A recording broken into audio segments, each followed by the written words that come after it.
Welcome back to Dave's Gone By. Time for a segment I like to call Dave's Gone Cultural, which, as most of the time it tends to be, will be about theater, except for this episode, called The Young Bostonian. I'm going to talk a bit about Boston theater. As I mentioned at the top of the show, went to see a couple of productions when I was in town, including Butley with actor Nathan Lane, and also Sheer Madness. But I'm not going to talk about these just by myself. I have with me on the phone a very special guest, a very honored guest. He's a professor emeritus of music at Brandeis. He's also a Harvard graduate, president of the Boston Critics Association, and also president of the Elliot Norton Awards, which gives out awards for excellence in Boston theater.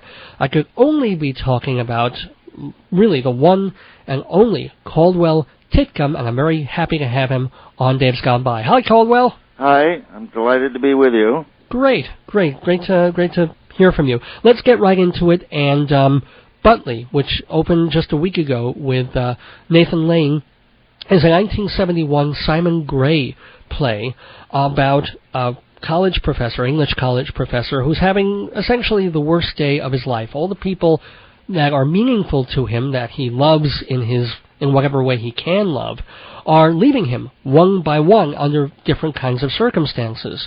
First of all, what do you think of the play itself, since it's considered something of a minor classic, and then what did you think of this production at the Huntington Company? I like the play, but I don't think it's up to his best. Mm-hmm. Such plays as The Common Pursuit and Quatermain's Terms, I think, have more plot in them than Butley. I think it's a little short on plot. I agree. It's a 2.5-hour play, so you really start to feel that absence. And I think it's just sort of filled with this personality trying to be all jokey and sarcastic and get around things while all is crumbling around him. What did you think, given what your feelings about the play itself? Given the play, I thought it was a good production, but not a great production. I think it makes a difference whether somebody saw Alan Bates in the original, which I did, which was, 30 years ago. What was so special about... And then there was... he also made a film version, which I've never seen, but I do recall seeing the performance. It was a remarkable stage performance and won the Tony Award in New York as the best actor of the season. So I think that somebody who saw that would say that Nathan Lane doesn't quite match up to it, although he's a very gifted performer. There's no doubt about that. But what's missing from the Lane performance that was in the Bates performance? Well, I think the sense of where he has fallen from. I don't think that Nathan Lane conveys the level at which he started out that would warrant his holding a post such as he does. So this is really a once so that great... the sense of falling from a height to this sardonic, rather sad position that he finds himself in during most of the play is not made clear, so that when he is challenged by this character, Reg, very late in the play, it doesn't have the power that it ought to have and that it did have with Alan Bates. But I think the people who didn't see Bates certainly were pleased to see Nathan Lane stretching a bit. Well, actually, you mentioned Alan Bates. Bates' son, Benedict Bates, plays a role in this production. He's kind of the ex-lover and co-school office chum of Bates. What did you think of him? Well, I thought it was okay, but a bit bland. Yeah, I agree. Yeah. The character, Reg, who comes in late in the play, I think was much more impressive. Yeah, a guy named Jake Weber. He had a Jake very Weber. striking voice, I thought. I mean, as soon as he came on, you were like, oh, who is this? And that was probably the most interesting part of the production for me. I was pretty bored with the whole thing. Even the play sort of picked up and crackled a little bit more, had a little bit more magnetism when that character comes in, but of course it's very near the end of the play. Right. And you sat through a great deal before that happens. Moving on to other stuff, I was going to talk with you about Sheer Madness, which has been running in Boston. It's like one of the longest-running plays in the country. That's right, and I have to admit that I've never seen it. Now, why is this that? business of having the audience choose how the play ends and so forth is something that just doesn't tickle my fancy particularly. I like to have a playwright who fashions the whole script with a beginning, a middle, and an end instead of leaving it up to the audience. So I've never gone to see it. Well, it's sort of like Agatha Christie's The Mousetrap in London, which has been running for 50 years or more. And you've never seen that? I have seen that, but not over there. Well, because I've seen it twice, and that's enough. Well, but, I have to say, maybe I ought to go see Sheer Madness. It's provided a terrific outlet for our local actors who sort of drop in and do it for a few weeks and then go off and act in something else, and then when that's over, they come back to Sheer Madness. Well, it seems like there's been an enormous number of people in the Boston area who have been employed by that play, so I'm happy that they have work. And I have to say, it seems like they're having a lot of fun on stage. Maybe they're faking it.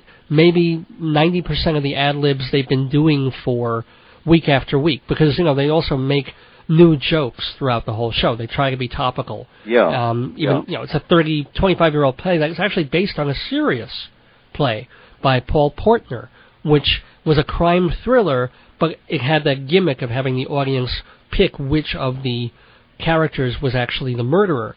And so they kept that, but then they make it a complete ridiculous farce, and that's the fun of it. I thought it was very pleasantly surprised. Had a wonderful time with it. I think you're missing something. Maybe I should go see it. I'll give it some thought.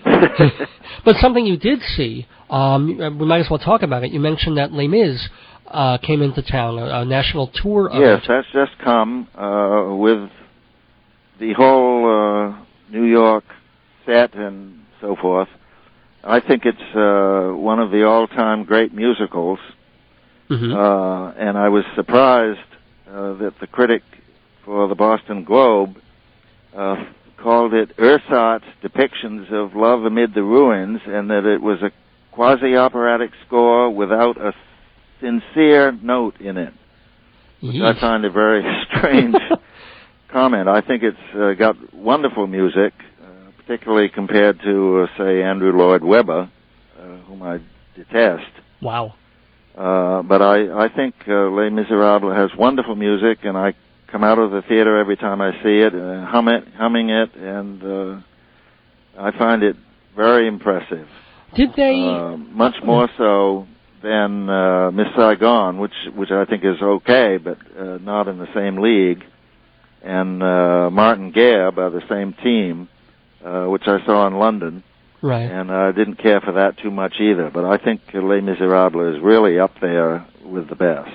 I think it's a powerful show. I saw it about 3 times when it was on Broadway, and I always figured it was a little too long. I didn't see it after they chopped. Yeah, it's a long show. It's 3 hours, No, actually, it was 3 hours and 15 minutes in New York for a bunch of years. And then towards the end, when they were trying to save money on overtime union costs, they cut about 15 minutes. Yeah, well, it was exactly 3 hours here. Oh, maybe they incorporated... And they had wonderful singers, including the Jean Valjean was the one who was chosen to give the last Broadway performance. Oh, wow. So he's the lead in the Boston run. And he was very impressive. What's his name? Do you remember? Well, whoever he was very impressive. I want to ask one more question because we've got to wrap the segment up. But if you had to give just a short overview of the quality and what's going on in Boston theater over like the past couple of years, or how it is over there, what would you say? I would say it's on the upswing. The Huntington Theater Company that is putting on Butley is building 2 new theaters. They're under construction now and will be functioning next season. smaller theaters, so that they can do new works and things that have smaller appeal. Uh-huh.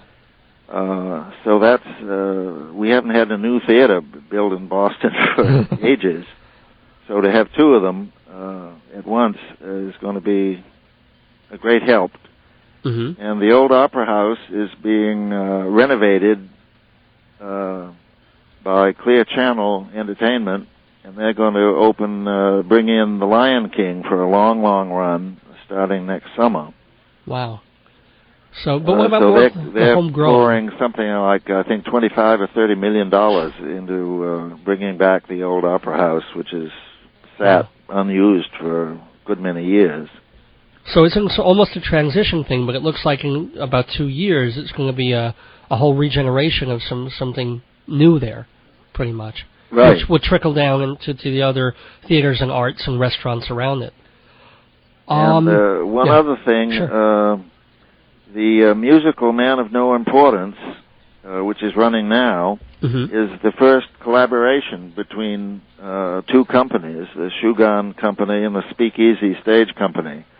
So I think that's going to stimulate other collaborations between local troops that tend to stay independent.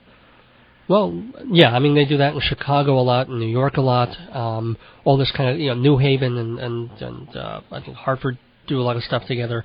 So, yeah, that could also lead to a lot of exciting stuff. Anyway, I want to thank you, Caldwell, so much for taking a few minutes and talking about Boston theater with us, and I want to wish you all the best for a great season, and thanks for joining us on Dave's Gone By.